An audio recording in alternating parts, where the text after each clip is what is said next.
When someone hurts you, your first instinct is to react with the same energy they threw at you. Maybe they raised their voice, so you want to raise yours even louder. Maybe they insulted you, and your mind immediately races to fire one back that cuts deeper. That's natural. It's the human reflex to protect ourselves from being attacked. But here's the problem. When we let anger take the wheel, we lose clarity. And when we lose clarity, we give away control. The moment you let anger speak for you, you hand the other person power over your emotions, your words, and even your reputation. Responding with clarity means stepping back long enough to breathe before you speak. It's not about suppressing your emotions, it's about directing them. Think about it like this. Clarity is a shield, while anger is a weapon. When you shield yourself, you keep your dignity intact. When you lash out with a weapon, you might hit back, but you also risk wounding yourself in the process. People remember your reaction more than they remember the hurtful thing said to you. And if your reaction is fueled by anger, you'll often look back and regret it more than the original insult. Clarity keeps you anchored when someone tries to drag you into their storm. Imagine someone saying something cruel in front of others. If you respond with anger, they've succeeded in pulling you down to their level. But if you respond with calm clarity, something like, "I don't accept being spoken to that way," you instantly shift the power dynamic. Suddenly, the focus is not on your outburst, but on their behavior. You've drawn a line without losing your composure. That's what preserving dignity looks like in real time. You're not pretending the hurt didn't happen. You're addressing it in a way that elevates you instead of shrinking you. The reason clarity is powerful is because it's intentional. Anger reacts, but clarity chooses. When you respond clearly, you've taken a second to separate what you feel from what you say. You can acknowledge that you're hurt without letting the hurt dictate your words. For example, instead of snapping, "You always disrespect me," a clear response would be, "That was disrespectful and I won't engage with that." Notice the difference. One fuels a fight, the other sets a boundary. One puts you on their level, the other puts you above it. That's why clarity is a form of self-respect. Think of a time when you reacted in anger and regretted it. Maybe it was a text you sent too quickly, or a conversation where you said things you didn't mean. Afterward, you probably felt worse, not better. That's because anger gives temporary satisfaction, but long-term damage. On the flip side, think about a time when you stayed calm, even when everything in you wanted to snap back. You walked away with your head high. You walked away without replaying the moment in shame. That's the difference clarity makes. It doesn't erase the pain, but it prevents you from adding regret on top of it. Another reason clarity preserves your dignity is because it leaves no room for misunderstanding. Anger often distorts the message. You may mean to defend yourself, but anger makes it sound like an attack. Clarity, however, speaks plainly. It says exactly what needs to be said without extra noise. That's not okay. I won't continue this conversation if it stays disrespectful. I hear you, but I disagree. These are clear responses. They don't leave people confused about where you stand.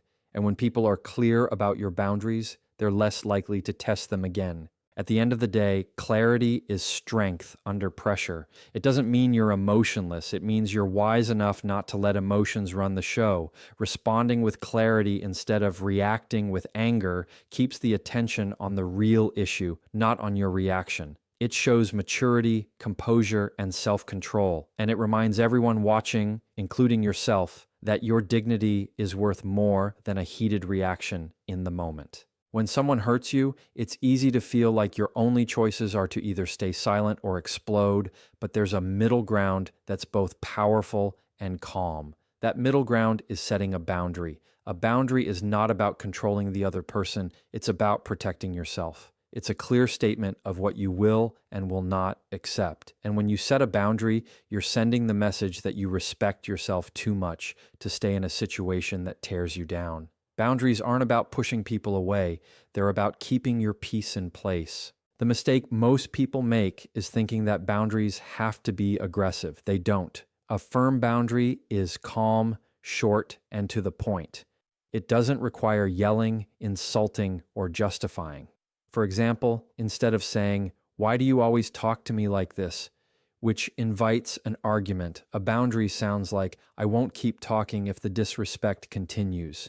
Notice the difference. One pulls you into conflict, the other calmly ends the opportunity for it. You're not asking for permission, you're stating a standard, and people may not like it, but they'll understand it. Boundaries are about teaching people how to treat you.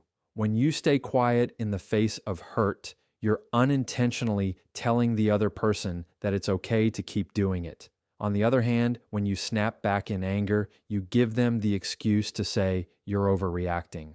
But when you set a firm boundary, you leave no room for confusion. You show that your respect is non-negotiable, and you do it without adding fuel to the fire. This not only communicates your worth to the other person, but also reminds you of your own strength and self-value. Think of it like this. Boundaries are not walls, they're doors. A wall shuts everyone out, but a door can open or close depending on how someone approaches you. If someone speaks with respect, the door is open. If they choose to hurt, the door closes. You're in control of the handle.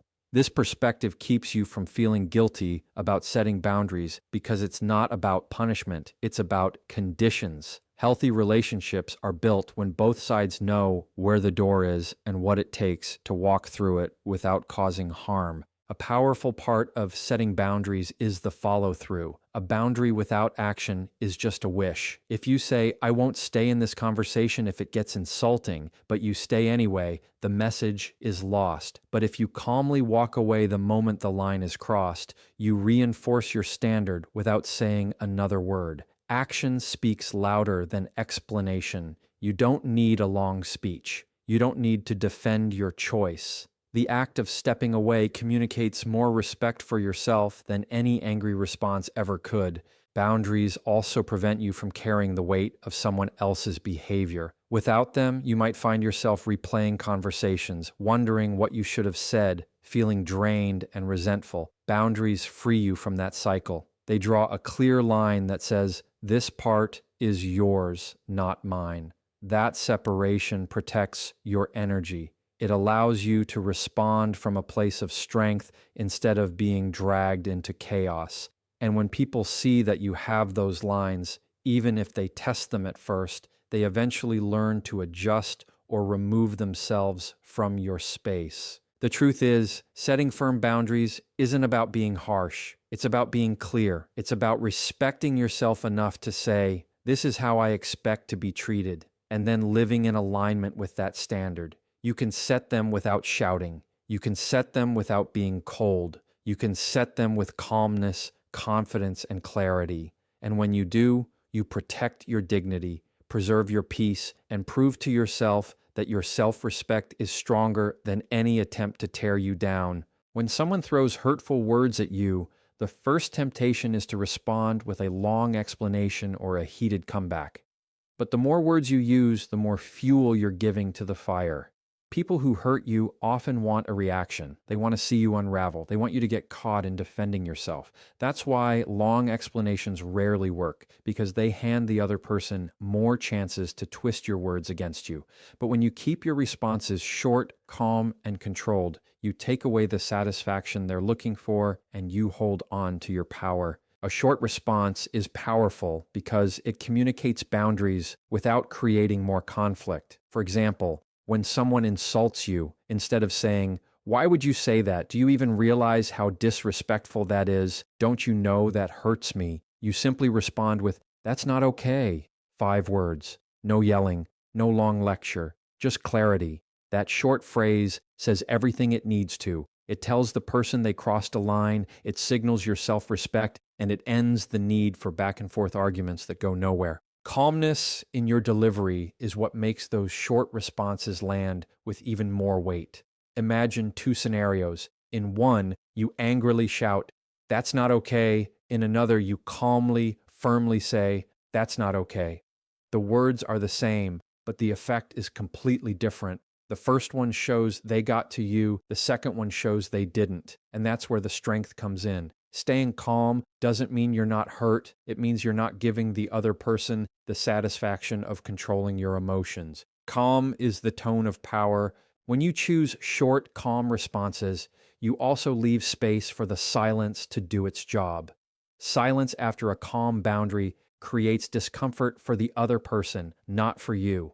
They're the ones left sitting in the weight of what they said. You're not rushing to fill the air. You're not trying to fix their behavior in that moment. You're letting your short words stand strong. And the truth is, silence plus brevity forces people to hear you in a way long explanations never do. Less is more because less cannot be argued with as easily. Another benefit of short, calm responses is that they reduce misunderstandings. The longer you speak when you're hurt, the easier it is to say something you didn't mean or something they can twist. But when you use only a few words, you cut out the risk of being misinterpreted. I don't accept that. That's disrespectful. Noted. These are short, simple, and impossible to distort. They put the weight of accountability on the other person without giving them a thread to pull on and unravel into more conflict. Think about the times you've tried to defend yourself to someone who was determined not to understand you. The more you talked, the less they listened. The more you explained, the more they dismissed. It's exhausting. But now think about the times you simply gave a short, calm reply and stopped there. The conversation either ended quickly or the other person had no choice but to sit with their own behavior. That's the quiet strength of brevity. It's not about winning an argument. It's about refusing to play a game that was designed for you to lose. Short, calm responses also protect your peace long after the conversation is over. You don't walk away replaying all the words you said, wondering if you went too far, regretting the extra fuel you gave to the conflict. Instead, you leave knowing you kept it simple, you kept it respectful, and you kept your power. The fewer words you use, the less you have to second guess. And that's the freedom you give yourself when you choose to respond with calm brevity instead of getting tangled up in the noise of hurtful words. When someone hurts you, one of the first traps they'll set is to make the conversation about them instead of about the harm they caused. They may try to shift blame, minimize what they said, or twist the situation so you're suddenly the one defending yourself. This is manipulation in disguise because it pulls your attention away from what you need and places it on their excuses. But here's the truth: you are not responsible for managing their comfort. Redirecting the focus back to your needs is the way you stop that cycle from ever taking root. When you redirect, you're not debating the details of what they did. You're centering the conversation on what you require moving forward. For example, instead of getting stuck in arguments like, "You shouldn't have said that, it was mean," which opens the door to denial, you say, "I need this conversation to stay respectful," or "I'm stepping away." Notice the difference. The first invites excuses and gaslighting. The second makes no space for it. You're not asking whether they agree with you. You're clearly stating what you will do to protect yourself. This shift is powerful because it takes away the manipulator's favorite weapon: control. People who hurt with words often want to bait you into endless back and forth debates where nothing changes. But when you redirect back to your needs, you stop playing defense and start playing offense. You're no longer answering their excuses, you're laying out your boundaries.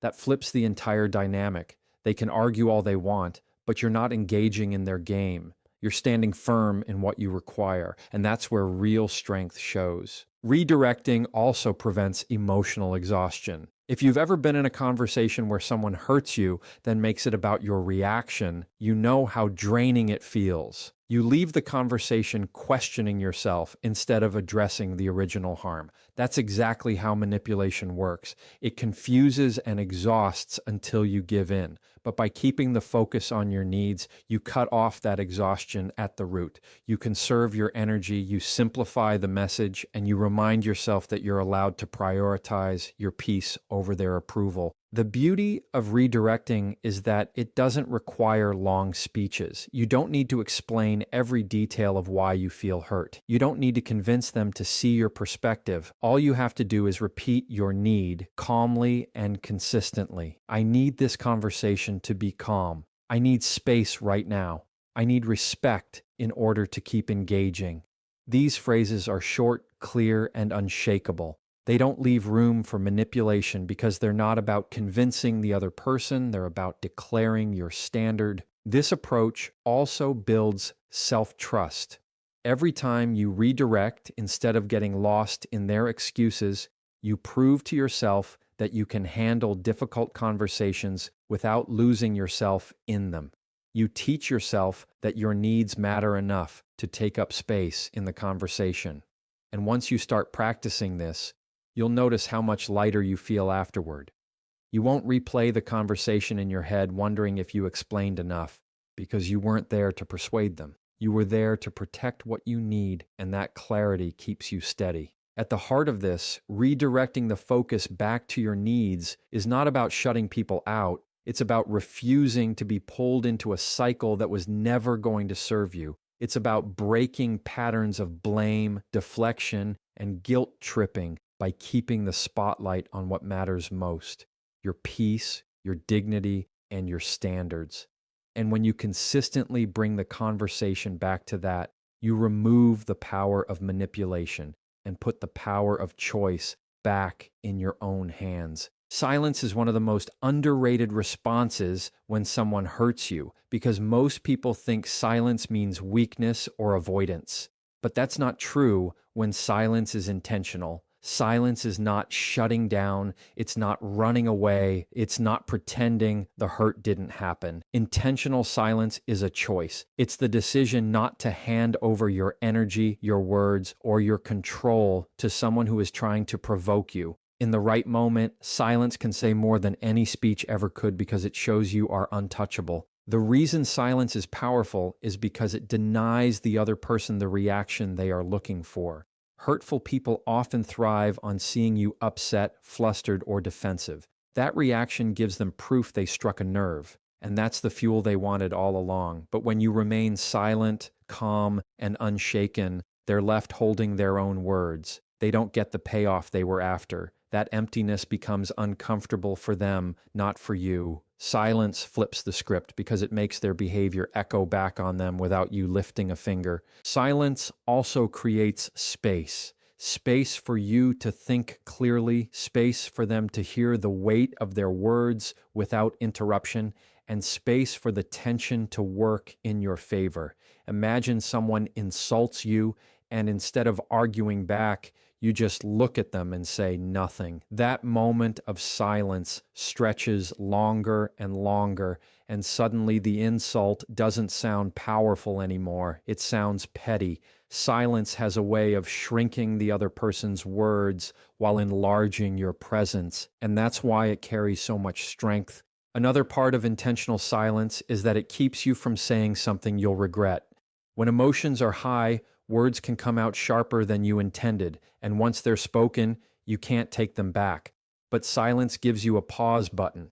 It allows you to process your feelings before you decide if a response is even worth giving. Sometimes you'll realize the situation doesn't deserve any more of your energy.